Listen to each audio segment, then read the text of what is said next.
everybody! Today we are going to be watching a video demonstration of me doing the gummy bear lab.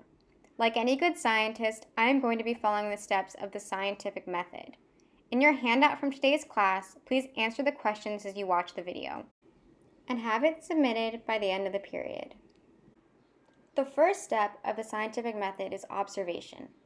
For example, I observed these gummy bears are kind of squishy, like a sponge.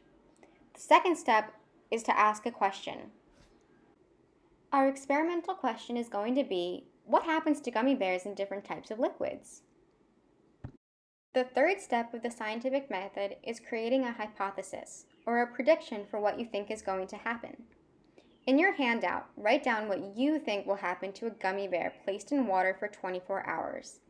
Your hypothesis will start with, if I put a gummy bear in water for 24 hours, then you'll fill in the rest.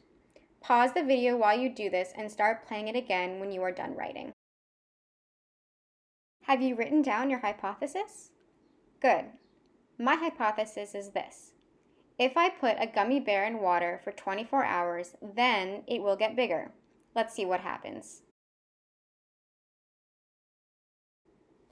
Let's take a second to think about our scientific variables. What's going to be my independent variable, the thing I purposefully change? That's going to be the type of liquid I put the gummy bears in. And what about the dependent variable, the thing I measure or observe? That's going to be the size of the gummy bear after 24 hours. For this experiment, you'll need a glass of water, a glass of salt water, a glass of vinegar, and gummy bears. 3 to be exact. To begin, I will be measuring the length, width, and thickness of each gummy bear to see how big they are before we submerge them in liquid. This will allow us to have something to compare to at the end of our experiment.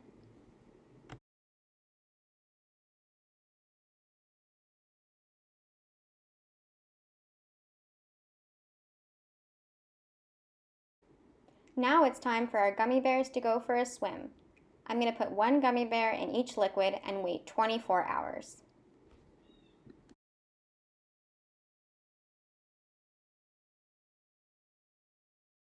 Okay, here we are 24 hours later.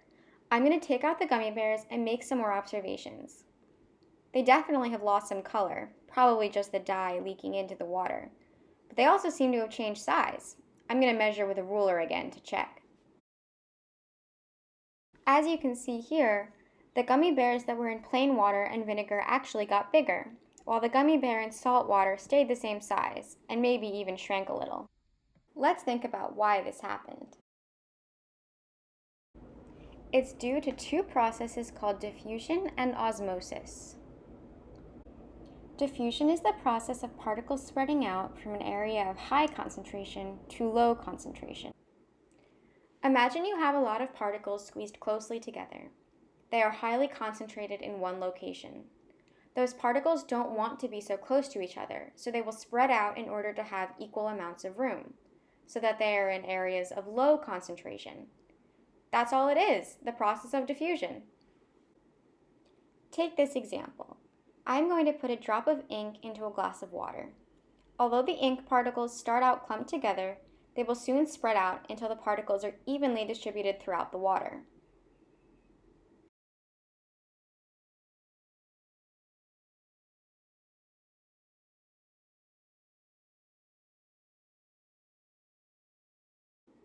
Now let's talk about osmosis. Osmosis is a special type of diffusion. It is the diffusion of water molecules across a semi-permeable membrane. But let's break that down a little. A semi-permeable membrane is sort of like a wall with holes in it that only lets certain things through. Notice in this picture how only the stars can get through the cracks in the wall. The circles are too big. When water particles diffuse across a semi-permeable membrane, they will continue to do so until there are an even number of water particles on both sides of the semi-permeable membrane. Think of our gummy bears as a semi-permeable membrane. When we put the gummy bears in tap water and vinegar, there were more water particles outside of the gummy bear than inside of the gummy bear. Due to osmosis, water particles flowed into the gummy bear until there was an even number of water particles on both sides of the gummy bear's semi-permeable membrane. This is how the gummy bears in tap water and vinegar grew bigger. But why did the gummy bear in the saltwater solution stay roughly the same size, and maybe even get a little bit smaller? That's because the saltwater solution had roughly the same amount of water particles as the gummy bear did. Because there were already even numbers of water particles on both sides of the semi-permeable membrane, the gummy bear stayed roughly the same size. That was a lot of information, so let's review. The gummy bears in plain water and vinegar grew bigger due to osmosis, the diffusion of water molecules across a semi-permeable membrane.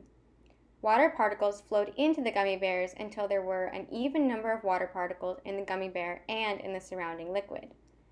The gummy bear in salt water did not get bigger because there were already an equal number of water particles in both the gummy bear and the surrounding liquid. But now you may be asking yourself, why is osmosis even important? That's because it's going on in each and every one of the cells in your body, 24/7. Osmosis and diffusion are processes that help keep us alive. This is really hard stuff, so don't freak out if you don't understand every detail. Just do your best to fill in the handout posted on our Google Classroom, and I'll be available to answer any questions on Zoom.